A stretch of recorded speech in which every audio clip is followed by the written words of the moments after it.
तो कहानी की शुरुआत बडोरा के एक छोटे से टाउन से होती है, जहां पर दो भाई गिलबर्ट ग्रेप और आर्नी को दिखाया जाता है।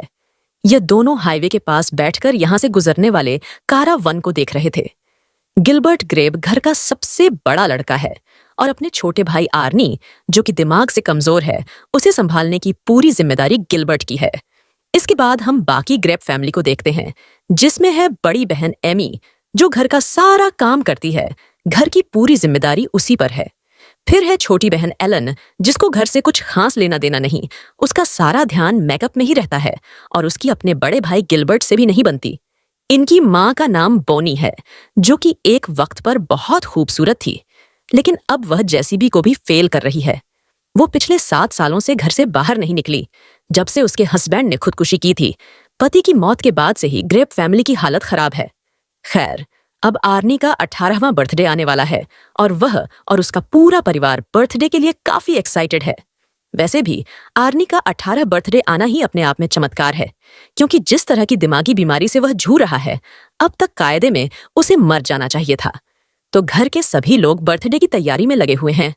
गिलबर्ट पास की एक ग्रोसरी स्टोर में काम करता है, जहां आर्नी डेली आया करता है। ठीक उसी स्टोर के सामने एक आइसक्रीम शॉप है, जहां गिलबर्ट की छोटी बहन एलन काम करती है। एक दिन गिलबर्ट को बैठी नाम की लेडी के घर सामान डिलीवर करना था, तो वह अपने साथ आर्नी को भी ले गया। उसने आर्नी को कार में रुकने के लिए कहा और बैठी ने अपने बच्चों को बाहर खेलने के लिए भेज दिया। फिर बैठी गिलबर्ट के साथ खेलने लगती है। तभी बैठी का हस्बैंड आ गया, वह भी बिना बताए, और गिलबर्ट को यहां से निकलना पड़ा। बैठी के हस्बैंड को लगा कि गिलबर्ट यहां सिर्फ सामान डिलीवर करने आया था।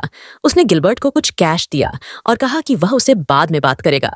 उसने यह भी कहा कि उसे गिलबर्ट से कुछ जरूरी बात करनी है। जब गिलबर्ट ने कार में देखा तो उसे वहां आर्नी नहीं मिला। फिर पुलिस को दिखाते हैं, जो वाटर टावर की तरफ जा रही थी। दरअसल आर्नी वाटर टावर पर चढ़ गया था। यह उसकी नई आदत थी। पुलिस ने मेगाफोन के जरिए उसे नीचे उतरने के लिए कहा, लेकिन आर्नी नहीं माना।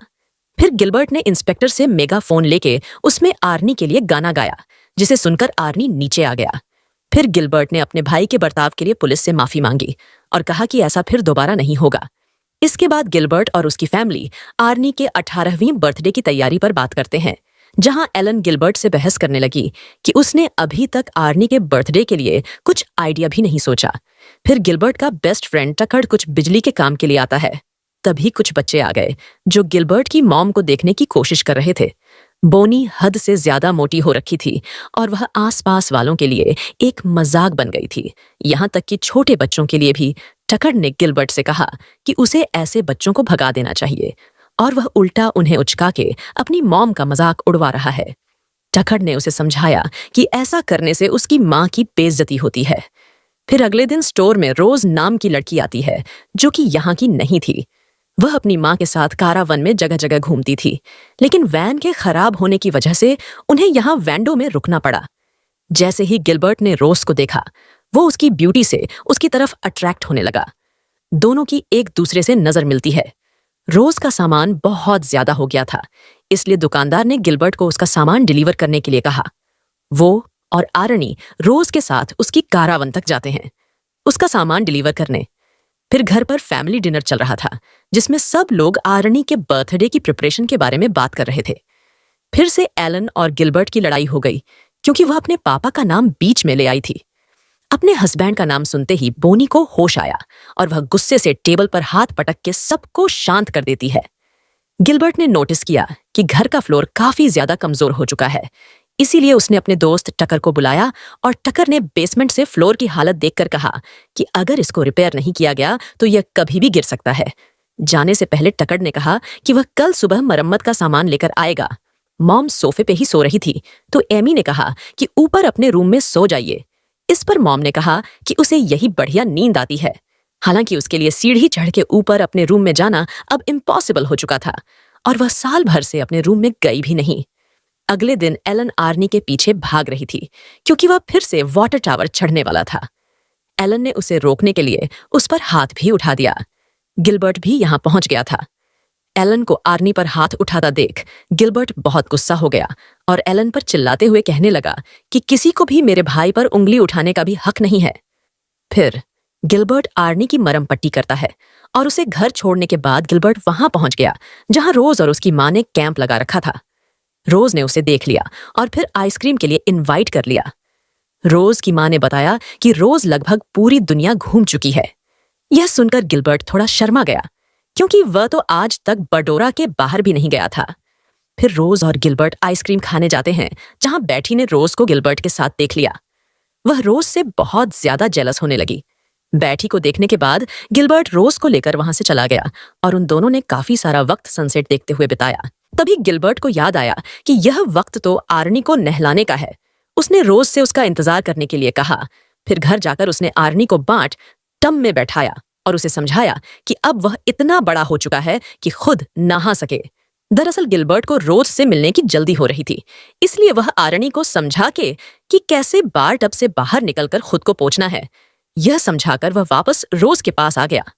अगली सुबह गिलबर्ट बाथरूम में गया तो उसने देखा कि आर्नी अभी भी बॉटम में ही है। वह कल शाम से बॉटम में ही बैठा हुआ था। उसकी बॉडी बुरी तरह से कांप रही थी। गिलबर्ट को लापरवाही के लिए मां से खूब डांट पड़ी। गिलबर्ट की लापरवाही की वजह से ही आर्नी को पानी से डर लगने लगा था। फिर गिलबर्ट को ग्रोसरी डिलीवर करने के लिए बैटी के घर जाना पड़ता है। बैटी को देखकर साफ लग रहा था कि वह किसी बात से नाराज है। दरअसल वह गिलबर्ट और रोज की बढ़ती नजदीकियों के चलते नाराज थी। फिर बैटी ने अपने हस्बैंड को फोन लगवाया और उसके हस्बैंड ने गिलबर्ट को अपने ऑफिस बुला लिया। गिलबर्ट को लगा कि वह उसके अफेयर की बात करेगा, लेकिन बुढ़े ने तो उसे इंश्योरेंस पॉलिसी बेचने के लिए बुलाया था। तभी उसके घर से बेटी का फोन आया और उसने तुरंत अपने हस्बैंड को घर पर बुलाया। गिलबर्ट अपनी कार में उसे घर तक ले गया जहां से धुआं उठ रहा था। देखने से साफ लग रहा था कि बैटी की दिमाग की हालत बिल्कुल सही नहीं है। उसी की लापरवाही के चलते घर में आग लगने वाली थी। फिर बैटी गिलबर्ट के पास आई और उससे कहने लगी कि कोई भी हम दोनों के बीच नहीं आ सकता। यह सुनकर गिलबर्ट के मुंह से कुछ नहीं निकला। शाम को एलन ने घर आकर बताया कि बेटी के हस्बैंड की मौत हो चुकी है। वे सब वहां जाते हैं। गिलबर्ट का दोस्त टकर भी वहीं पर था। उससे गिलबर्ट को पता चला कि बैटी का हस्बैंड बच्चों के पूल में डूब के मर गया। उसके हस्बैंड का नाम श्री देवता था। क्या ऐसा? गिलबर्ट ने पूछा। अगले दिन गिलबर्ट और उसके दोस्त रोज से मिलते हैं। वे सब लेक पर जाते हैं जहां आर्नी को पानी में जाने से डर लग रहा था, इसलिए वह पेड़ पर चढ़ गया। फिर गिलबर्ट और रोज अपनी ही धुन में मग्न हो गए और उसे आर्नी का ध्यान ही नहीं रहा। पुलिस फिर से वाटर टावर की तरफ जा रही थी। इस बार आर्नी वाटर टावर के एकदम टॉप पर चढ़ गया था। फायर ब्रिगेड ने उसे वहां से उतारा। अब पुलिस रोज रोज इस झमेले से परेशान हो गई थी, इसलिए उन्होंने आर्नी को अरेस्ट कर लिया। गिलबर्ट ने उनके आगे खूब हाथ पैर जोड़े, लेकिन पुलिस वालों ने इस बार मामले को ज्यादा ही गंभीरता से ले लिया। घर जाकर भी गिलबर्ट ने पुलिस स्टेशन फोन लगाया, लेकिन कोई फायदा नहीं हुआ। फिर बोनी ने परेशान होकर यह मैटर अपने हाथ में लेने का फैसला किया। उसने गिलबर्ट से कहा कि उसे पुलिस स्टेशन ले चल। मजबूरी में गिलबर्ट को बोनी की बात माननी पड़ी और आज सालों बाद बोनी अपने घर से बाहर निकलती है। पुलिस स्टेशन जाते ही वह पुलिस वालों पर चीखने लगी, जिससे वे लोग डर गए और उन्होंने आर्नी को छोड़ दिया। जब बोनी पुलिस स्टेशन से बाहर निकली तो उसे देखने के लिए टाउन के बहुत सारे लोग जमा हो रखे थे। वे सब मनी मन बोनी का मजाक उड़ा रहे थे, जिससे बोनी को बहुत शर्मिंदगी हुई। उस रात उसने खाना खाने से मना कर दिया। हालांकि रोज को उसकी मां का घर से निकलकर पुलिस स्टेशन जाना बहुत ही बहादुरी वाला काम लगा, इसीलिए वह उसकी मॉम से मिलना चाहती थी। फिर यह लोग बैटी के हस्बैंड का फ्यूनरल अटेंड करते हैं और फिर बैटी गिलबर्ट से मिलने शॉप पर आती है, जहां उसने बताया कि वह अपने दोनों बेटों के साथ शहर में शिफ्ट हो रही है। उसने गिलबर्ट से पूछा कि क्या वह भी टाउन के बाकी लोगों की तरह यही मानता है कि उसने अपने पति का कत्ल किया है। इस पर गिलबर्ट ने कुछ नहीं कहा। अब रोज की भी कारावन सही हो चुकी थी, तो वह भी बहुत जल्द यहां से जाने वाली है। आर्नी ने उसे अपने बर्थडे पर बुलाया, जो कि अगले दिन ही था, लेकिन गिलबर्ट ने मना कर दिया और रोज को गुड बाय बोलकर वह घर आ गया। आर्नी नहाने के लिए मान ही नहीं रहा था, जिस वजह से उसका केक भी खराब हो गया। मजबूरी में गिलबर्ट को सुपरमार्केट से केक लाना पड़ा। उसे वहां उसके बॉस ने देख लिया। बॉस की नजर में गिलबर्ट ने उसके साथ धोखा किया था। उसके बाद स्टोर से सामान खरीद के घर जाकर वह बर्थडे की तैयारी करने लगा। उसने आर्नी को केक खाने से मना किया, फिर भी उसने केक खा लिया, जिसके चलते गिलबर्ट को बड़ा गुस्सा आया और वह जबरदस्ती उसे नहलाने के लिए ले गया। जब आर्नी नहाने के लिए नहीं माना तो गिलबर्ट ने उसे धो दिया।